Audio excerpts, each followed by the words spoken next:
Welcome back, everyone. I hope you had a wonderful spring break. It's the longest that's ever been recorded. It is great to see you all returning to school safe, sound, and above all, healthy. Your bright, shining faces give me and our administration hope in our little family here at school.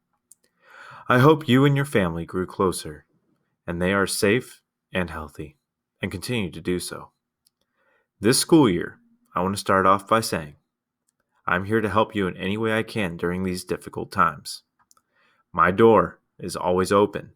I will always make time for you, and I will always listen and talk with you. I am proud of all of you, and it has sure been lonely in this building without any of you here. Let me tell you, I am just as excited as the dog in this photo to see you all here today.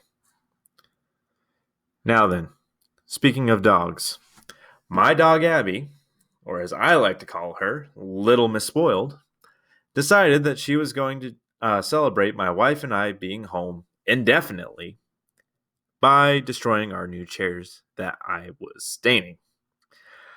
I was more upset than my wife was, but that's due to my wife thinking our little hellhound was the cutest thing ever. The kicker of it all is I was the one who got in trouble for it. My loving wife asked me to stain the chairs for her since we were both stuck at home with little to do. So like any good husband, I forgot about it almost immediately. However, a week passed and I kind of started to remember, and that weekend I decided to stain it. My wife, who I love deeply with all my heart, didn't think I would and put little Miss Abby outside so she could do her business. I was meanwhile in the shed getting the lawnmower ready because, husband duties. And Abby took that opportunity to reupholster our brand new $600 chairs.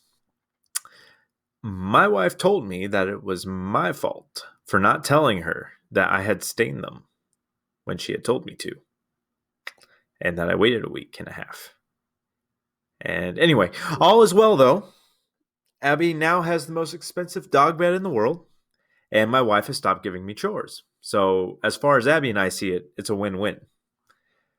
Now, the reason why I tell you this story, with my wife's permission obviously, is that there is a moral to be learned. This moral is communication. Communication is going to be the key this year for our success with our students, our parents, and the community as a whole, as we embark on having to do everything virtually. It reminds me of an old Choctaw story that my grandfather used to tell me that is applicable to this year. It's called The Horse Who Could Fly. There once was a man, because of his crimes of theft, had been sentenced to death. He was taken before a mighty chief for the official pronouncement of his fate. There, the man fell to his knees, begging and pleading for his life. "Please, I beg you," he cried, "let me live, and everything I have will be yours. Everything. All my horses, my land, my crops, everything."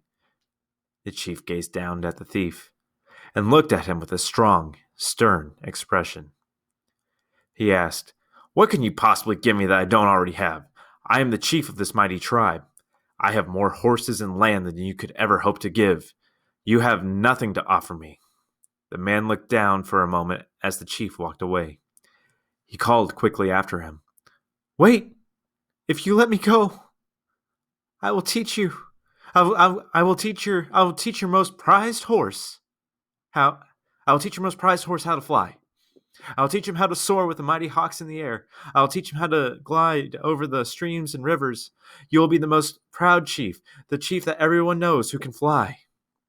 The stoic chief stopped dead in his tracks. "What did you say?" the chief asked in astonishment. "It is true," said the thief. "If you let me go, I can teach your prized horse how to fly." The chief knew this was absurd and a flat-out lie. The thief was simply trying to save his life any way he could. At this very moment, the thief was crying and sweat was pouring down his face. Fear was in his eyes. Now the chief was right. He did preside over a large tribe, and it was very rich in horses, crops, land. but he did not own a horse who could fly, and the chief was known for his mighty power. If he could have a horse that could fly, his influence would spread, and his tribe would grow. The more the chief thought about this, the more he realized he had nothing to lose and everything to gain. After a quick discussion with his advisors, the chief turned to the thief. "All right, I will set you free, and I will give you 1 year to teach my horse how to fly.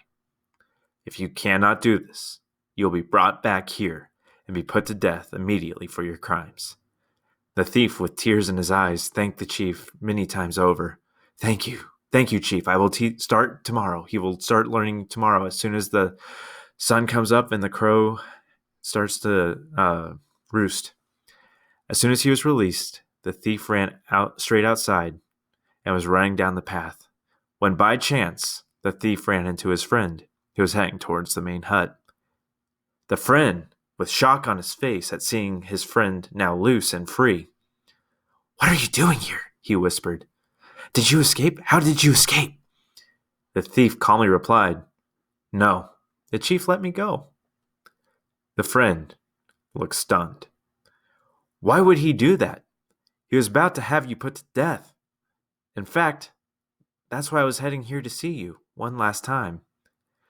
The thief explained how he had promised the chief that he would teach his horse how to fly within a year, and that he was going to be released. "But that's impossible. No man could teach a horse how to fly. No man could ever hope to teach a horse how to fly. It is the impossible," the friend exclaimed. "You cannot teach a horse to fly." The thief smiled and said, "Maybe I can't. Then maybe again, I can. At any rate, I have a year." The thief closed his eyes and smiled. Lots of things can happen in a year. Within a year, the chief might die, in which case, I have nothing to worry about. Or his horse might die. If that happens, I will be free of my obligation. Or I might die of natural causes rather than by a knife.